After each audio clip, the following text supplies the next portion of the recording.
Écoutez. Entendez-vous ce que j'entends? Le silence. Ou plutôt, le bruit que fait le silence. Le musicien et compositeur John Cage a déjà dit que le silence, c'est tous les sons de l'environnement à la fois. Et moi, j'ajouterais que pour pouvoir profiter de cette musique silencieuse, il faut savoir porter attention à ce qui nous entoure. On a les oreilles saturées. On les remplit littéralement avec des écouteurs le jour et des bouchons la nuit. On écoute la radio en allant au travail, un livre audio dans l'autobus.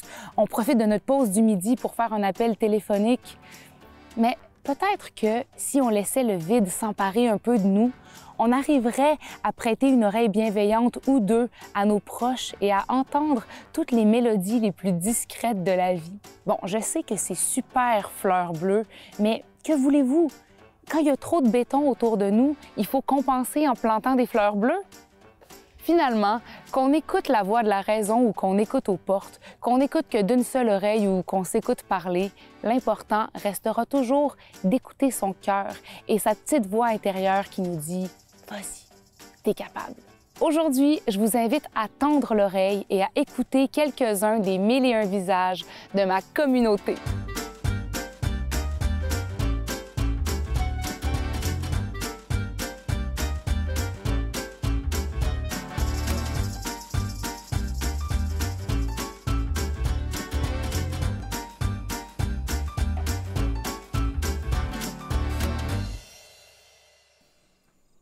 Je viens des Laurentides, en fait, d'un petit village qui s'appelle Sainte-Adèle. Ben, petit village, c'est rendu une grande ville maintenant, une banlieue de Montréal.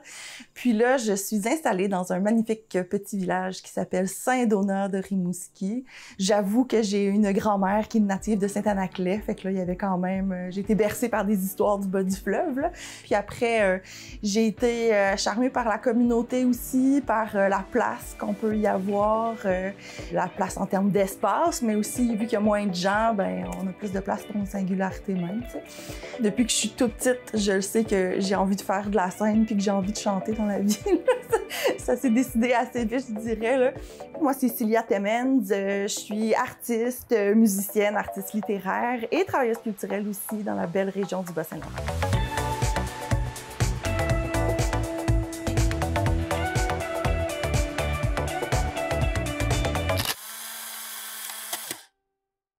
Je me souviens qu'à 5 ans, j'étais sur une scène d'un spectacle de fin de camp de jour, là, à la fin de l'été, un spectacle genre de variété.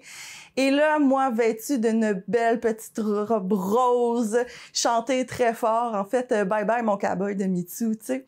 Puis là, c'est drôle, tu sais, quand tu y penses comme ça, mais là, je me suis mis à réanalyser les paroles de cette chanson-là, tu sais. Je vais pas les dire à la caméra, mais c'est quand même assez suggestif, tu sais. Ça me fait rire, cette anecdote-là, tu sais, d'une petite fille de 5 ans super assumée qui chante des paroles comme ça, alors qu'elle sait pas du tout ce que ça veut dire, puis que c'est pas grave, elle l'assume, tu sais. C'est très... voilà.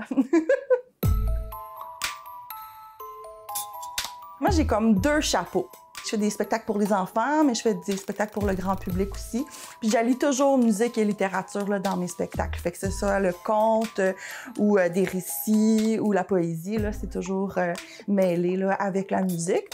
C'est un spectacle qui va s'appeler Oreille en marche. C'est l'histoire d'une petite fille qui est hyper sensible, en fait, donc qui entend, qui écoute tous les sons, mais d'une façon incontrôlée et incontrôlable, si bien qu'elle a de la difficulté à fonctionner au quotidien. Elle trouve ça agressant, là, tous ces sons-là, fait qu'elle se décide de sauver finalement dans la forêt. Il y a comme beaucoup de pollution sonore, tu sais. Puis là, j'habite en campagne, fait que là, tu sais, je parle même pas de la ville, là, mais il y a quand même beaucoup de pollution sonore, puis je pense que c'est important, tu sais, de se dire, oh, tu sais, c'est beaucoup stimulé, ça. Puis même si on n'y porte pas attention, ben notre cerveau, il travaille toujours, tu sais, à entendre puis décoder ces sons-là. J'aime ça que les enfants soient conscients de l'univers sonore dans lequel ils baignent, comme les sons du quotidien. Ce que j'aime avec les enfants, pour vrai, c'est qu'il n'y a pas de contraintes. Ils sont game de faire n'importe quoi, d'embarquer dans n'importe quoi. Cette guitare-là, je l'ai rapportée du Mexique, puis c'est une guitare qui me suit tout le temps, dans chacun de mes spectacles avec les enfants. Puis elle a comme une âme, là, je sais pas, les enfants l'adorent, là, dès qu'ils la voient, genre, c'est comme, oh, tu sais, il y a même un petit monsieur mexicain là, dans le trou de la guitare. Mais on sait pas si c'est un monsieur ou une madame, en fait. Non, c'est un monsieur. Ouais, je pense que c'est un monsieur. Je crois beaucoup que c'est important d'éveiller l'imaginaire des jeunes, tu sais. plus on est ouvert sur le monde, bien, plus on a de chance de devenir des bons publics d'art ou de devenir des artistes nous-mêmes, se le donner le droit. Tout ce que je fais est toujours très participatif là, avec les jeunes. Là. De toute façon, des jeunes, ça a besoin de bouger, ça a besoin d'être animé parce que sinon, ils tiendront pas en place longtemps. Puis c'est bien correct, c'est des enfants. T'sais.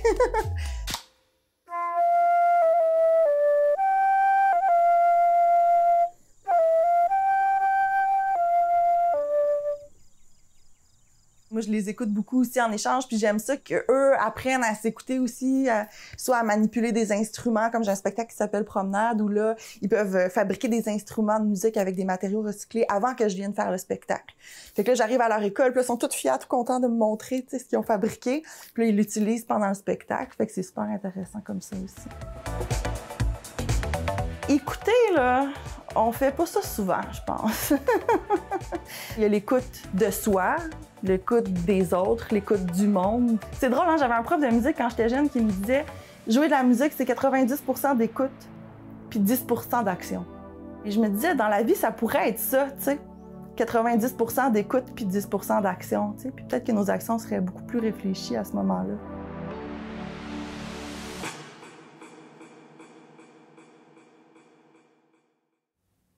Moi, en fait, j'ai eu un diagnostic de cancer. J'ai eu vraiment le feeling de qu'est-ce que ça fait quand on se fait dire ça, puis que, en tant que femme, c'est une des premières choses qu'on se dit aussi, qu'on va perdre nos cheveux. Tu sais, nos cheveux, c'est notre féminité, c'est très important quand même. Peut-être pas pour tout le monde, mais en tout cas, pour moi, ça l'était. Puis, j'ai eu la chance, moi, d'avoir une erreur médicale. J'avais pas de cancer, finalement. C'était pas ça, donc j'ai pas eu à avoir de chimiothérapie. Mais après ça, j'ai eu une jeune femme qui est venue me voir au salon, l'autre côté, qui avait à peu près 23-25 ans, qui avait un cancer, le même cancer qu'on m'avait diagnostiqué. Puis là, elle était au dépourvu, elle aussi, puis je la comprenais vraiment beaucoup. Il n'y a pas tant d'hommes, tant de femmes que ça qui font de la vente de prothèses capillaires. Puis suite à ça, je me suis dit, c'est un signe. Faut que je fasse quelque chose. Fait que là, j'ai commencé à faire des recherches. J'ai été en formation à 1 journée par semaine pendant 1 an. Puis après 1 an, ben là, j'ai ouvert mon salon ici pour les prothèses. Je m'appelle Marie-Christine. Je suis coiffeuse depuis à peu près 20 ans et je me suis spécialisée dans les prothèses capillaires depuis les 5 dernières années.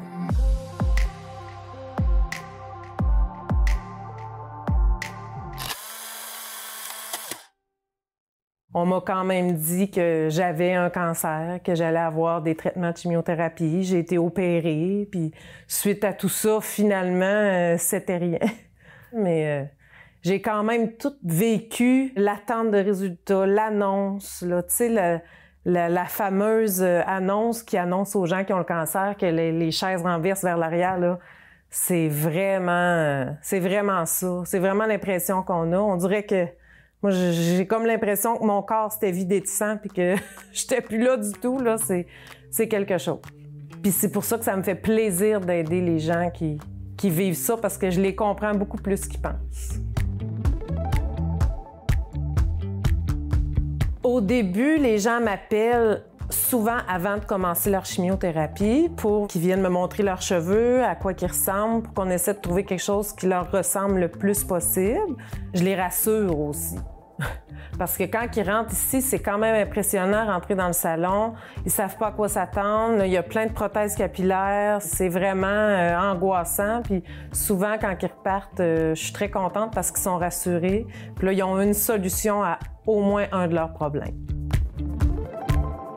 C'est sûr que, tu sais, la cliente là, qui vient pour faire raser ses cheveux, là, ça ne tente pas nécessairement d'être au travers les autres. Premièrement, c'est très difficile. Souvent, les personnes pleurent. Deuxièmement, d'être avec d'autres qui se font faire un beau brushing, qui ont des beaux cheveux pendant que la personne, elle va se les faire raser. Là, non. C'était très, très, très important pour moi que ce soit séparé en deux puis que mes clients en prothèse n'aillent pas non plus à passer par le côté qu'on est 3 coiffeuses là, au salon. Là. Fait qu'il y a vraiment 2 entrées différentes puis ça, c'était primordial pour moi. Là. Une belle madame, là, dans les fins 70, début 80, qui s'achète une prothèse en cheveux humains, Tu sais, elle paye quand même un bon prix pour sa prothèse. Elle repart d'ici, elle est contente, bien ajustée, ça y fait super bien. Elle me rappelle une semaine après pour me dire « Écoute, je sais pas qu'est-ce qui s'est passé, mais j'ai tellement le toupet de court. » Fait que là, j'essayais de comprendre qu'est-ce qui avait pu se passer, mais je comprenais pas. Fait que j'ai dit « Écoutez, pas de problème, revenez me voir, on va regarder ça ensemble, puis on va essayer de trouver une solution. » Elle avait le toupet, là, peut-être ici, là. Fait que là, je me suis dit « Oh mon Dieu, qu'est-ce qui se passe? Ça n'a pas de bon sens. » Elle est rentrée, elle est venue s'asseoir. Mais là, quand j'ai enlevé la prothèse, je me suis rendu compte qu'elle la mettait à l'envers.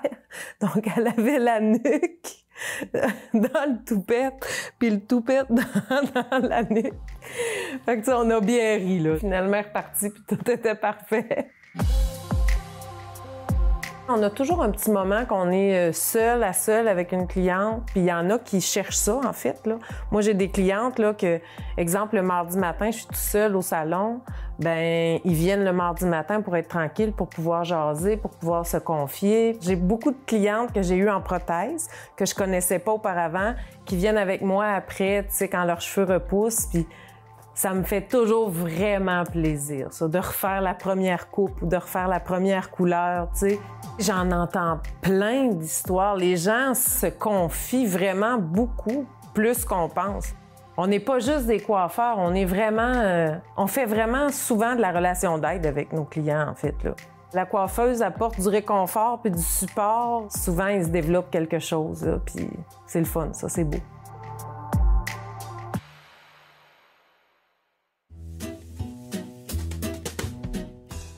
Le silence, est-ce que c'est important pour vous? Non. Moi, la télévision, elle marche tellement basse. Tu sais, juste de dire qu'il y a quelqu'un qui parle. J'ai tellement... moi, j'ai toujours eu quelqu'un qui est resté chez nous. Fait que, tu sais, je suis pas habituée d'être seule. Rester dans le bruit, rester dans l'agitation, c'est difficile de s'arrêter. Fait que le mieux, c'est de partir au large, puis venir se recueillir d'une certaine façon. C'est un peu notre façon de décrocher, puis de refaire le plein. Est-ce que vous écoutez votre cœur, vous, dans la vie? Oui, je l'écoute souvent maintenant, plus souvent. J'ai 50 ans et on dirait qu'à partir de 50 ans, il y a quelque chose que ça se passait à l'intérieur de moi. Et on l'écoute vraiment, ça vient de là, ça vient dans le corps aussi. Surtout quand on est dans la nature. On se réveille le corps un petit peu avec Destinée la rose au bois. Un petit rigodon, Madame Tremblay, vous aimez ça d'habitude? Mon père aussi, ma mère n'avait que moi d'enfant. Mon père aussi, ma mère n'avait que moi d'enfant. N'avait que moi d'enfant, la destinée, la rose au bois. N'avait que moi d'enfant, n'avait que moi d'enfant. Là, mesdames, qu'est-ce qu'on fait avec le prochain couplet? Mais c'est la faire des filles. De faire quoi? De les faire des garçons. Non, de chanter. de balayer la maison. On est-tu d'accord avec ça, mesdames? On est-tu d'accord que c'est à nous à passer le balai seulement? Oui. Madame Fournier, ben non. Moi, je suis plus d'accord. Je suis pas d'accord. Fait que moi, j'ai changé les mots. OK? C'est plus l'affaire des filles de balayer la maison. C'est plus l'affaire des filles de balayer la maison. C'est plus l'affaire des filles de balayer la maison. J'ai commencé à chanter petite, mais j'ai commencé à prendre des cours de chant à 6 ans. Ma mère travaillait dans un hôpital, était justement en gériatrie. Dans mes journées pédagogiques, j'allais servir des collations, jouer du piano. Fait que j'ai tout le temps eu cette facilité-là, puis ce radar-là, quand il y a une personne aînée, à aller vers elle et prendre soin. On est dans le moment présent, point. Je dis que moi, j'ai des lunettes roses. Alors, en plein spectacle, à un moment donné, en présentation, il y a 2 choristes qui sont arrivés, puis il y avait 2 paires de lunettes roses qui m'ont fabriquées, dont celle-là. Alors, ça me représente bien avec mes lunettes roses quand je vois des solutions partout, puis que je ne veux pas abandonner, dans le fond. Natacha Poirier, de Maria en Gaspésie. Je suis musicienne depuis toujours et maintenant, je me consacre à faire le bien par la musique avec les aînés.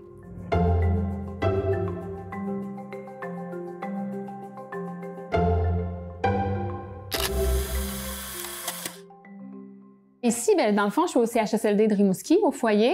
C'est un endroit que j'aime beaucoup parce que dans mon travail, c'est ça, je me promène dans les résidences pour faire de la musique avec eux. Un répertoire qu'ils connaissent, c'est sous forme de groupe. Donc, on chante pendant 1 heure ensemble, en groupe. Ma mission, je te dirais, c'est de briser l'isolement par la musique. On crée des liens, vraiment. Tu sais, ils me voient arriver, puis même s'ils ne se rappellent pas de mon nom ou qu'ils m'ont déjà vu, le lien est là. J'entre en relation, je crée un contact, puis il se passe quelque chose. Ils vont s'ouvrir plus facilement dans ce temps-là. Puis ils savent aussi, tu sais, je vais en toute délicatesse, là. Moi, j'embarque dans leur monde et ça va juste faire en sorte de les rassurer, puis qu'ils vont se sentir moins, justement, moins malades. Bonjour. Comment ça va? Qu'est-ce que je fais, moi? Qu'est-ce qu'on fait ensemble? Vous voulez pas m'écouter chanter? Je vais essayer, OK? Vous me direz si c'est beau. Je vais essayer, OK? Une boîte à chansons, c'est comme une maison. On y entend la mer, on y entend le vent, venu du fond des âges.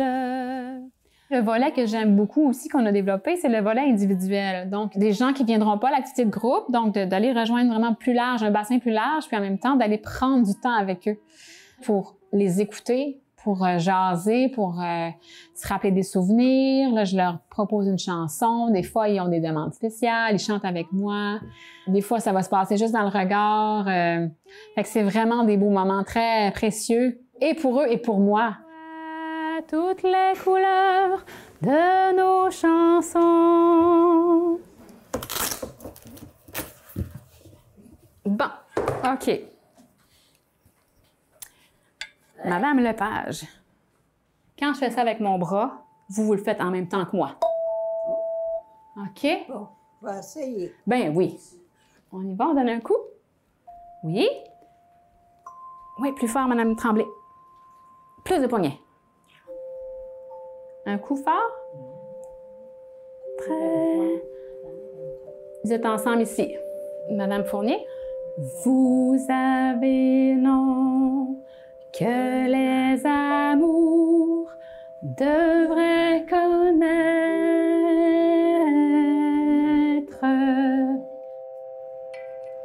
Il y a une dame que je voyais à l'occasion, puis elle me racontait plein de choses, puis on chantait, puis bon, je suis rentrée à un moment donné dans sa chambre et j'ai senti que ça allait moins bien. Sa fille était là, puis j'ai pas eu plus de détails, mais je savais que ça s'en venait comme... C'était ses derniers moments, là. On était là-dedans. J'ai proposé de chanter Le temps qu'il nous reste. Hein, ça parle vraiment du départ, puis avec la dame qui était très à l'écoute dans son lit. Et la fille qui était au pied du lit avec les yeux, les yeux dans l'eau, puis qui m'a vraiment dit ce que vous faites, c'est plus que c'est ça. Ça n'a pas de bon, ça n'a pas de mots là, dans le sens que qu'est-ce que je peux, jusqu'où je peux aller, tu sais, avec eux. T'sais, à chaque semaine, tu te dis, OK, telle personne, es-tu encore là? Tu sais, il y en a que, je sais que ça va être plus déchirant, là, mais c'est la réalité. Écouter, c'est vraiment de tolérer le silence, de vraiment prendre le temps. Tout est possible, tout est permis. Comme j'ai du temps puis beaucoup d'écoute, ils vont se confier à moi. Ils ont confiance aussi. Mon conjoint me dit « Ah, moi, je ferais pas ça. » Mais moi, au contraire, c'est tellement facile d'entrer en relation. Vraiment, je me sens plus sur mon X. Faire du bien, puis en même temps recevoir beaucoup. C'est tout le temps comme vrai. C'est vrai, ouais. C'est ça.